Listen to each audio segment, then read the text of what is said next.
नमस्कार दोस्तों, स्वागत है आपका प्रैक्टिस पाठशाला के यूट्यूब चैनल पर। स्पार्क पब्लिकेशन की वॉल्यूम 1 की पुस्तक जो निकली है उसका ये प्रैक्टिस सेट नंबर 3 है। ऑलरेडी 2 आपको इस चैनल पर मिल जाएंगे और ये बिहार एसएससी सचिवालय सहायक के लिए ये सेट चलाई जा रही है, जो कि प्रीलिम्स तक, इसके बाद एडुटेरिया, एसएससी बाकी सबके भी चलाए जाएंगे। तो चलिए दोस्तों, चालू करते बिना टाइम गवाए। तो हमारा पहला क्वेश्चन है आज का, कपास के रेशों का उपयोग कर कपड़े बनाने की आर्थिक गतिविधि किस क्षेत्र के अंतर्गत आती है? तो ये दोस्तों द्वितीय क्षेत्र के अंतर्गत आती है। चलिए दोस्तों देख लेते हैं, हम लोग चारों क्षेत्र को समझने का कोशिश करते हैं।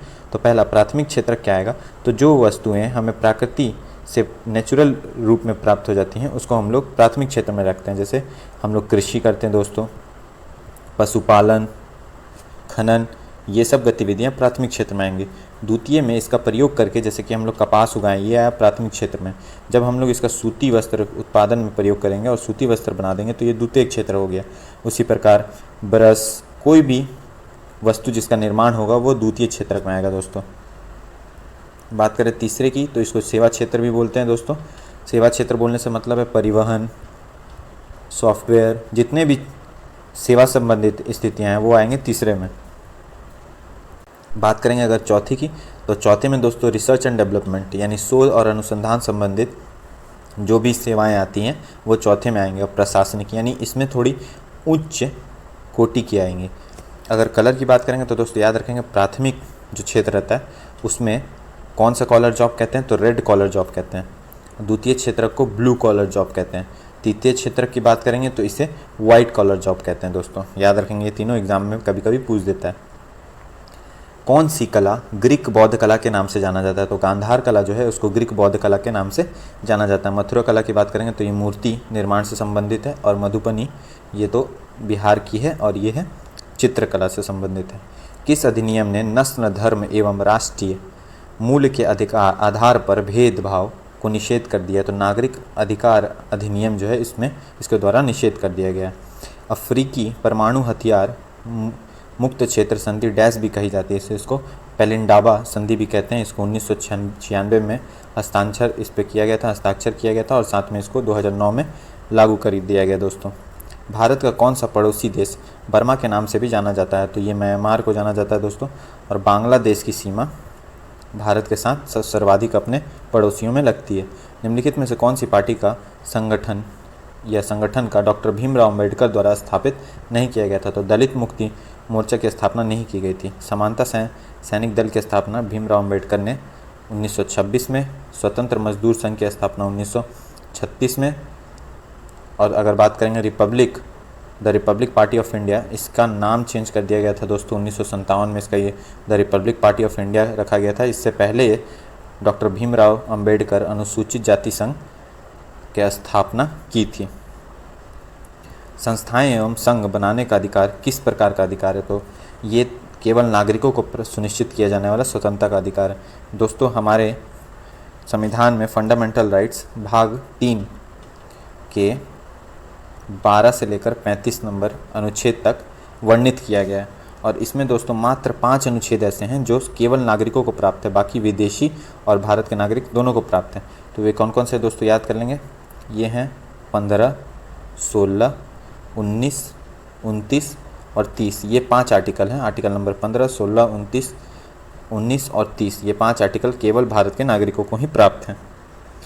ओजोन क्षेत्र से क्या तात्पर्य है दोस्तों? ओजोन क्षेत्र से समताप मंडल में ओजोन परत की मोटाई कम होना ही ओजोन क्षेत्र कहलाता है दोस्तों। 19 सितंबर 1987 में मॉन्ट्रियल प्रोटोकॉल हुआ था, जिसके तहत ओजोन परत की निगरानी की जाती है और उसको रोकने से, उसकी परत को कम करने से रोकने की प्रयास किया जाता है। और इसीलिए 16 सितंबर को ही ओजोन दिवस के रूप में मनाया जाता है।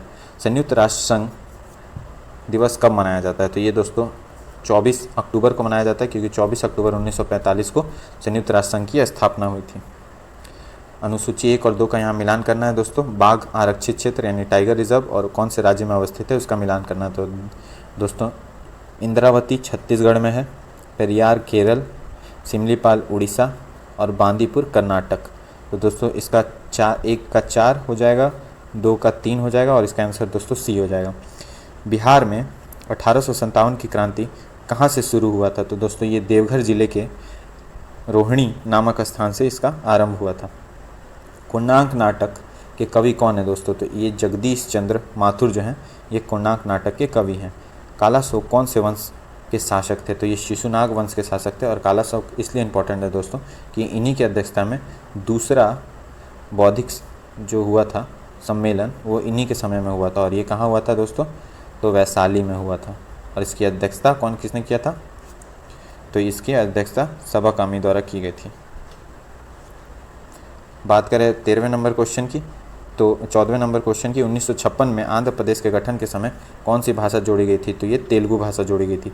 पावापुरी बिहार के किस जिले में अवस्थित है? तो ये नालंदा जिले में स्थित है। और यहीं पर ही महावीर जो जैन धर्म के अंतिम यानी 24वें ये थे गुरु थे, उनकी मृत्यु हुई थी। सतारिया किस राज्य के शास्त्रीय नृत्य है? तो ये दोस्तों असम का है। टोटल भारत में 8 शास्त्रीय नृत्य हैं, उसमें से संतारिया भी एक नृत्य है जो असम का है। WHO का पूरा नाम क्या है? तो ये है विश्व स्वास्थ्य संगठन। WHO का पूरा फुल फॉर्म है और इसकी स्थापना 1948 में की गई थी। इसकी हेडक्वार्टर की बात करेंगे तो ये हेडक्वार्टर जनेवा में है। 18 नंबर क्वेश्चन देखते हैं दोस्तों। भारत में वित्तीय वर्ष कब शुरू किया गया दोस्तों? तो 1 अप्रैल से 31 मार्च के बीच में इसको वित्तीय वर्ष के रूप में जाना जाता है। भारत में कौन सी निम्नलिखित में से कौन सा क्षेत्र जैव विविधता का तप्त स्थल है? तप्त स्थल बोलने से दोस्तों हॉटस्पॉट है, तो ये इसका आंसर हो जाएगा पश्चिमी घाट। दोस्तों भारत में टोटल 4 हॉटस्पॉट हैं। एक हो गया पश्चिमी घाट, दूसरा हो गया दोस्तों हिमालय, तीसरा हो गया सूडालैंड, ये दोस्तों इंडोनेशिया थाईलैंड वाला क्षेत्र को बोलते हैं सूडालैंड, जिसमें अंडमान निकोबार वाला क्षेत्र आता है। और एक होता है दोस्तों इंडो बर्मा क्षेत्र, जो कि म्यांमार और भारत और चीन के जो टाई जंक्शन है उसको बोलते हैं। धनानंद किस काव्य धारा के कवि हैं? तो दोस्तों इसका आंसर हो जाएगा रीति मुक्त धारा के कवि हैं। जिसमें वस्तु का केवल एक विक्रेता हो, ऐसे बाजार को एकाधिकार बाजार के नाम से जानते हैं। भारत का प्रथम उर्वरक संयंत्र स्थापित किया गया था तो सिंदरी में 1951 में, और ये कहाँ पड़ता है? तो धनबाद झारखंड में पड़ता है। शंकराचार्य के द्वारा 4 मठों का निर्माण किस धर्म की प्रतिष्ठा के लिए किया गया था? तो ये सनातन धर्म की प्रतिष्ठा के लिए किया गया था। सिराजुद्दौला और ब्रिटिश के बीच प्लासी का युद्ध कब हुआ? तो 23 जून 1957 को हुआ था। और ये मुर्शिदाबाद में गंगा नदी के किनारे हुआ था दोस्तों, ये भी याद रख लेंगे। मुद्रा के आंतरिक मूल्य का अर्थ क्या होता है? तो ये होता है मुद्रा की क्रय शक्ति से। इसका आंसर दोस्तों सी हो जाएगा। इसमें कौन सा सार्क का सदस्य नहीं है? तो सदस्य है बोल रहा है दोस्तों, माफ़ करेंगे, तो ये हो जाएगा मालदीव। दोस्तों एक ट्रिक बता देता हूँ जिससे आपको सार्क देशों की सदस्यों का नाम याद रह जाएगा। तो दोस्तों MBBS PINA ये 8 सदस्य देश हैं दोस्तों। जैसे M से हो गया मालदीव, B से बांग्लादेश, B से भूटान, S से श्रीलंका, P से हो गया पाकिस्तान, I से इंडिया, N से नेपाल, A से अफगानिस्तान। ये 8 देश हैं जो सार्क के मेंबर हैं दोस्तों। अगर इसमें बात करेंगे इसका हेडक्वार्टर, तो हेडक्वार्टर दोस्तों इसका काठमांडू में है और इसकी स्थापना 1985 में हुई थी ढाका में। ढाका याद रखेंगे इसका स्थापना स्थल है और सचिवालय जो है इसका काठमांडू में है दोस्तों। क्षोभ मंडल की ऊंचाई कितनी है दोस्तों? तो इसका आंसर डी हो जाएगा, क्योंकि ये जो ध्रुवों पे इसकी ऊंचाई 8 किलोमीटर तथा विषुवत रेखा पे इसकी लंबाई बढ़कर 18 किलोमीटर तक रहती है। गन्ना का सर्वाधिक उत्पादक देश कौन सा है दोस्तों? तो इसका आंसर ब्राज़ील हो जाएगा और सेकंड नंबर पर भारत का स्थान है। बढ़ते हैं 29वें नंबर। गुप्त वंश के संस्थापक कौन थे? तो इसकी स्थापना श्रीगुप्त द्वारा की गई थी। India after Gandhi a history of the world's largest democracy नामक पुस्तक के रचयिता रामचंद्र गुहा सर हैं। मांग के लिए आवश्यक तत्व है? तो दोस्तों इसके लिए सभी चीज़, वस्तुओं की इच्छा भी होनी चाहिए दोस्तों, एक निहित मुद्रा तथा साधन व्यय करने की तत्परता भी होनी चाहिए। डिमांड होना आवश्यक है दोस्तों। अर्थशास्त्र में उत्पादन का मतलब क्या होता है दोस्तों? तो उपयोगिता बनाना ही उत्पादन का मतलब होता है। निम्नलिखित में से कौन सा यूनेस्को की intangible culture heritage humanity from India में क्या शामिल नहीं है? तो ये जो बिहू है ये शामिल नहीं है दोस्तों। ये रमन हिमाचल प्रदेश से संकीर्तन और योग भी शामिल है। अभी दोस्तों ये आपको याद होगा कि कुछ महीने पहले वेस्ट बंगाल की जो दुर्गा पूजा है उसको भी वर्ल्ड हेरिटेज में शामिल किया गया है इंटेंजिबल में। सूचकांक के निर्माण में प्रयुक्त सर्वोत्तम स्रोत क्या है? तो ये समांतर माध्य है। पेट्रोल किस में मापा जाता है दोस्तों, ये लीटर में मापा जाता है।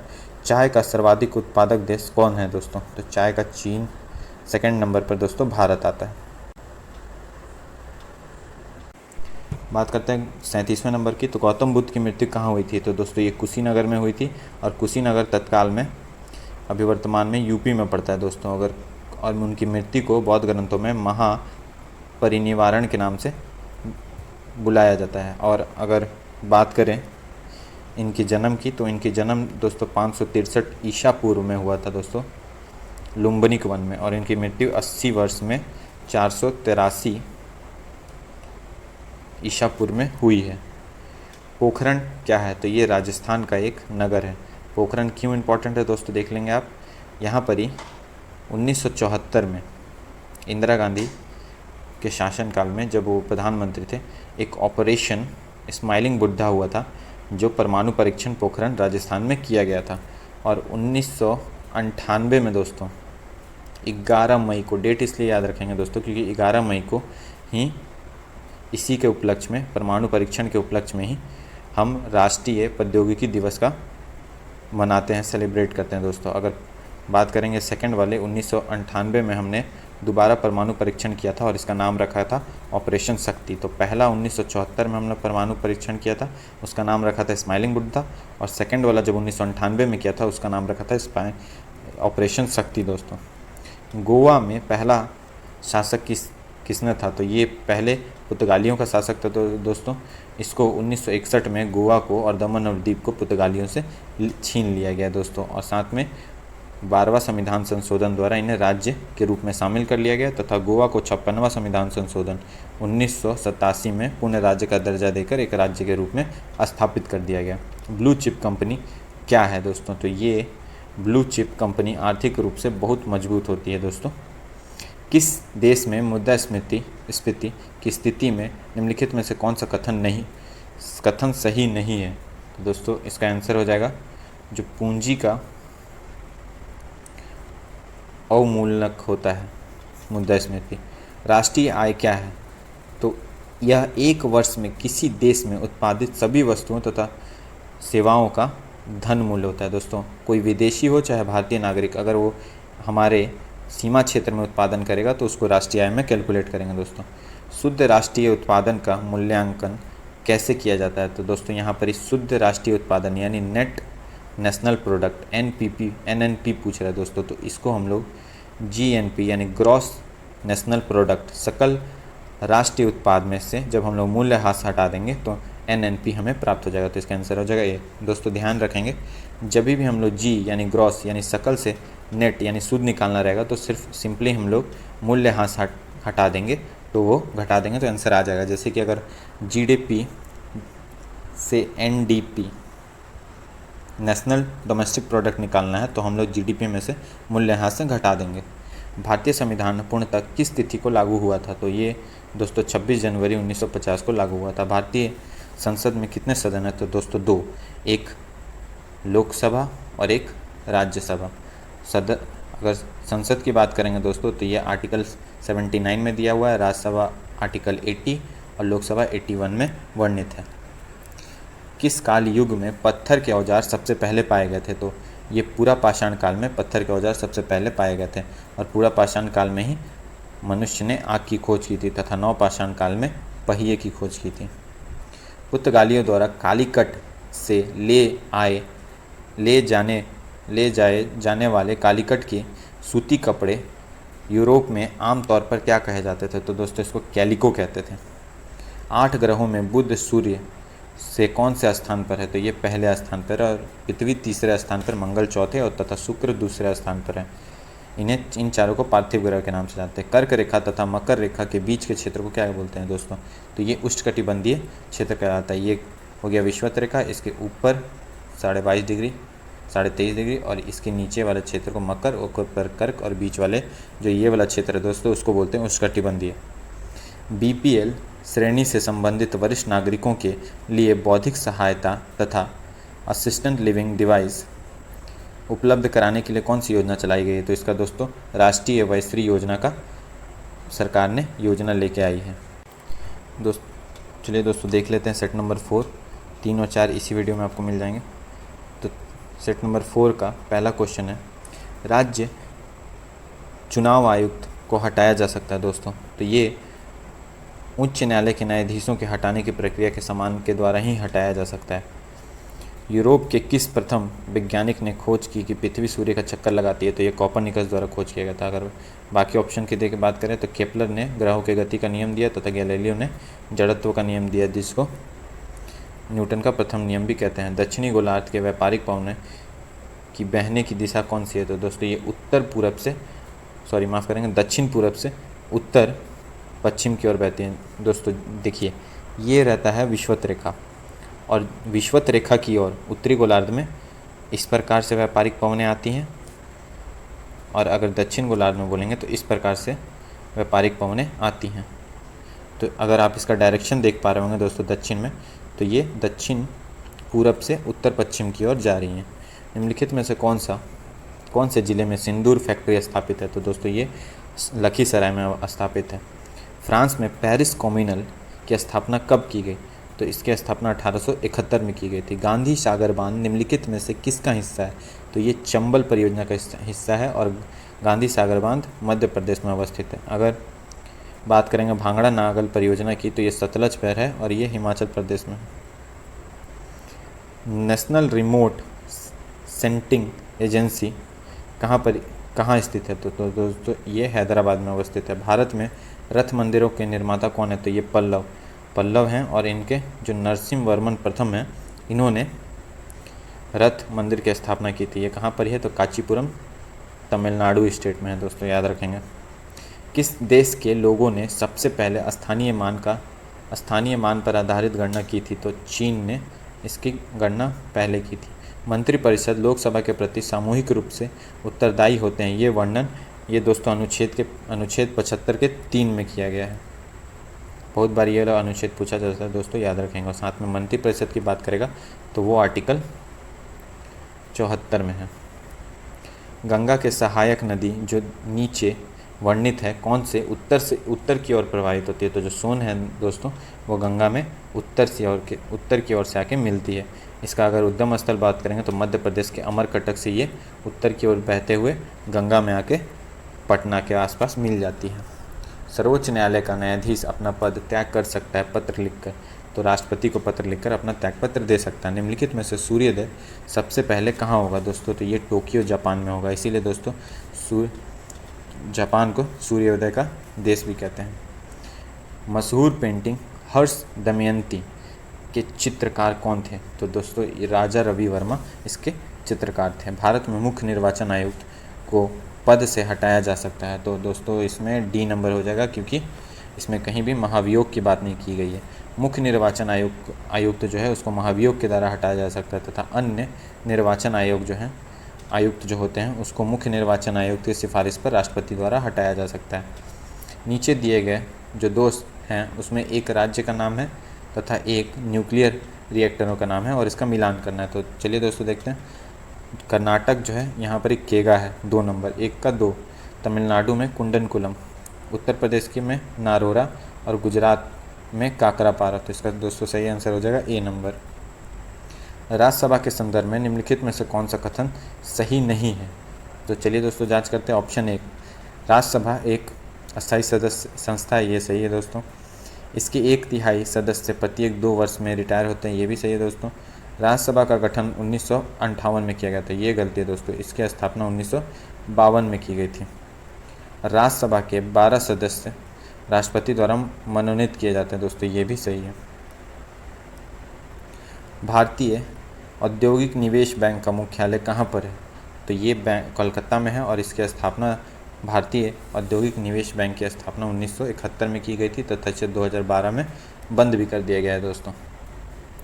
1957-59 का प्रथम स्वतंत्रता संग्राम पुस्तक के लेखक कौन है? तो दोस्तों कार्ल मार्क्स तथा एफ एंगल्स द्वारा इसको लिखा गया है। पाइका नृत्य संबंध किस राज्य से है? तो ये उड़ीसा से संबंधित है। कौटिल्य की अर्थशास्त्र के अनुसार निम्नलिखित में से कौन सा राज्य के करों की वसूली के लिए जिम्मेदार है? तो ये समाहर्ता जो था वो करों की वसूली के लिए जिम्मेदार था, तथा सन्निधाता जो रहता था वो भंडारगृह तथा कोषाध्यक्ष होता था या कोषागार का अध्यक्ष होता था। निम्नलिखित में से किसका सही मेल नहीं है? तो देखते हैं, ओसाका का जापान, लंकरेशायर का ब्रिटेन, सेलम का भारत और बर्मिंघम का फ्रांस। ये गलती है, बर्मिंघम जो है वो ब्रिटेन में अवस्थित है दोस्तों। सत्यशोधक समाज की स्थापना कब की गई? तो इसे 1873 में इसकी स्थापना की गई थी महाराष्ट्र में, और ज्योतिबा फुले द्वारा इसकी स्थापना की गई थी, और निम्न जाति के वर्गों को न्याय दिलाने के लिए इसकी स्थापना की गई थी। संविधान के किस अनुच्छेद में धन विधेयक को परिभाषित किया गया है? तो ये 110 के 1 में परिभाषित किया गया है। और अगर बोलेंगे कि अध्यक्ष जो है वही धन विधेयक को परिभाषित करता है कि वह धन विधेयक है कि नहीं। इकाई संतुलित बजट गुणांक का तात्पर्य यह है कि अगर करों में रुपए की वृद्धि करने के कारण सरकारी व्यय 1 रुपये से बढ़ता है तो राष्ट्रीय आय 1 रुपये से अधिक बढ़ेगी। निम्नलिखित में से कौन सा युग्म गलत सुमेलित है? तो कुंवर सिंह बिहार ये सही है। झांसी की रानी लक्ष्मीबाई तो झांसी से ही थी। अगर नाना साहिब की बात करेंगे तो अवध ना होकर दोस्तों इसका आंसर होगा कानपुर। मौलवी अब्दुल्ला फैजाबाद से थे।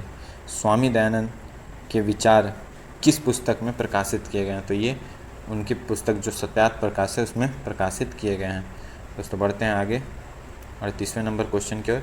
भारत के दोनों लोकसभा तथा राज्यसभा के में कोरम के रूप में कुल सदस्यों के कौन सा अंश की आवश्यकता होती है? तो ये 10वां। साप्ताहिक चली हैब्डो कहाँ की प्रकाशित होती है? देखिए दोस्तों, ये सब जो हैब्डो है, चार्ली हैब्डो, माफ़ करेंगे, साप्ताहिक चार्लो हैब्डो कहाँ का है? तो ये पेरिस फ्रांस के दोस्तों। चार्ली हैब्डो अभी आपने कुछ साल पहले बहुत दिन से न्यूज़ में भी था। ये प्रॉफिट मोहम्मद का एक ड्राइंग था, उसके ऊपर बहुत सारी हिंसक घटनाएं भी फ्रांस में हुई जिसके कारण इस्लाम को लेकर विवाद हुआ। वास्को डी गामा ने भारत में के समुद्री मार्ग की खोज की थी तो 1498 में। जब मौसम उत्पादन अधिकतम होता है तब एक कारक का सीमांत उत्पादन क्या होता है दोस्तों? ये बड़ा रहेगा दोस्तों। पूर्ण रोजगार प्राप्ति हेतु प्रभावपूर्ण मांग की कमी को जिस उपाय द्वारा दूर किया जा सकता है वह है वो सरकारी व्यय में वृद्धि करके किया जा सकता है। लता मंगेशकर के पिता का नाम क्या था? तो ये दीनानाथ मंगेशकर था, और लता मंगेशकर को 2001 में भारत रत्न से सम्मानित किया गया था। भारत के उपराष्ट्रपति के निर्वाचन मंडल में शामिल है। तो उपराष्ट्रपति के निर्वाचन में दोस्तों जो संसद रहते हैं उनके दोनों सदनों के सदस्य शामिल होते हैं। संघ एवं राज्यों के मध्य विषयों के वितरण में साइबर कानून किस सूची में आता है? तो दोस्तों ये अपशिष्ट विषय में आता है, और अपशिष्ट विषय की बात करेंगे तो इसे कनाडा से लिया गया है तथा आर्टिकल 248 में रखा गया है। अनुसूची 7 में शक्तियों का विभाजन केंद्र और राज्यों में किया गया है, और संघ, राज्य और समवर्ती सूची में इसे विभाजित किया गया है। जो ये तीनों सूचियों में जो विषय नहीं आते हैं उसको अपशिष्ट विषय कहते हैं, और इसकी शक्ति केंद्र सरकार को दी गई है। निम्नलिखित में से कौन सा अप्रत्यक्ष कर नहीं है? तो जो निगम कर है, जिसको कॉर्पोरेट टैक्स भी बोलते हैं, ये एक प्रत्यक्ष कर का उदाहरण है। बिहार में पटना उच्च न्यायालय स्थापित किया गया है। तो ये 3 फरवरी 1916 को स्थापित किया गया। बात करेंगे उच्च न्यायालय की तो ये आर्टिकल 214 में इसकी स्थापना का प्रावधान किया गया है। कुतुब बिन ऐबक का उत्तराधिकारी कौन था? तो उसका पुत्र जो आराम शाह था वो था, और 1210 में ये बैठा तथा 1211 में इसे इल्तुतमिश द्वारा हटाकर गद्दी पर बैठ गया, और 1210 में कुतुब बिन ऐबक की मृत्यु पोलो खेलते समय हुई थी। बढ़ते हैं 39वें नंबर क्वेश्चन। भारत में कौन सा राज्य सर्वाधिक लोहा उत्पादक राज्य है? तो ये उड़ीसा है। ये 50% से ज़्यादा भारत के कुल लोहा उत्पादन करता है। 40 नंबर क्वेश्चन दोस्तों। भारत के उत्तरी पश्चिमी भाग में शीतकालीन वर्षा मुख्य रूप से किस कारण से होती है? तो ये पश्चिमी विक्षोभ के कारण होती है। फूलों का संवर्धन के लिए विज्ञान को क्या कहते हैं? फूलों के संवर्धन के विज्ञान को दोस्तों फ्लोरिकल्चर कहते हैं। अगर ओलेरीकल्चर की बात करेंगे तो इसका सब्जियों के उत्पादन से संबंध है, तथा पोमोलॉजी का फल और सोरोलॉजी का छिपकलियों के पालन से संबंधित है, अध्ययन से संबंधित है। सामाजिक वानिकी किससे संबंधित है? तो खाली ज़मीन पर ईंधन, चारे के लिए तथा पर्यावरण हित के लिए पादप लगाना ही सामाजिक वानिकी कहा जाता है। इंग्लैंड में किस वर्ष ग्लोरियस रेवोल्यूशन यानी गौरवशाली क्रांति कब हुई? तो ये 1688 में दोस्तों हुआ था। उस समय जेम्स द्वितीय को हटा दिया गया था तथा 1689 में बिल ऑफ राइट्स पास किया गया था। बढ़ते हैं 44वें नंबर पे। भारत के प्रथम उप प्रधानमंत्री कौन थे? तो सरदार वल्लभ भाई पटेल थे। इनको लौह पुरुष के नाम से भी जाना जाता है। अगर ऑप्शन में देखेंगे तो मोरारजी देसाई जो थे ये पहले गैर कांग्रेसी प्रधानमंत्री थे तथा बीपी सिंह के समय ही मंडल कमीशन की रिपोर्ट जो है पेश की गई थी तथा ओबीसी को 27% आरक्षण दिया गया था 1990 में। नीचे लिखे अक्षांशों में से कौन सा भारत के मुख्य भूमि से गुजरने वाला अक्षांश है? तो है पूछ रहा है दोस्तों, तो 29 डिग्री 36 मिनट जो है वो भारत से गुजरने वाला है। अगर अक्षांशीय विस्तार भारत की बात करेंगे तो मुख्य भूमि से 8 डिग्री 4 मिनट से 37 डिग्री 6 मिनट तक है दोस्तों। अगर देशांतरीय विस्तार की बात करेंगे तो ये 68 डिग्री 7 मिनट से 97 डिग्री 25 मिनट तक है। डॉक्टर राजेंद्र प्रसाद कितने वर्ष तक भारत के राष्ट्रपति रहे? तो ये 12 वर्षों तक रहे दोस्तों। 1950 में इनको चुना गया था तथा 1962 में इनका कार्यकाल समाप्त हुआ। निम्नलिखित में से कौन सा प्राथमिक उपभोक्ता है? तो हिरण जो है दोस्तों ये प्राथमिक उपभोक्ता है तथा पादप जो है उत्पादक है। निम्नलिखित में से बेमेल को चुने तो देखिए गोरीचन शिखर जो है ये अरुणाचल प्रदेश में अवस्थित है। अगर नंदा देवी की बात करेंगे तो उत्तराखंड में अवस्थित है। अगर बात करेंगे खारतूम ला दर्रा की तो ये जम्मू कश्मीर में अवस्थित है। जो नीलगिरी पर्वत श्रेणियाँ हैं ये केरल में अवस्थित ना होकर तमिलनाडु में है और इसकी सर्वोच्च चोटी डोडो बेटा है। भारतीय स्वतंत्रता अधिनियम कब पारित किया गया था?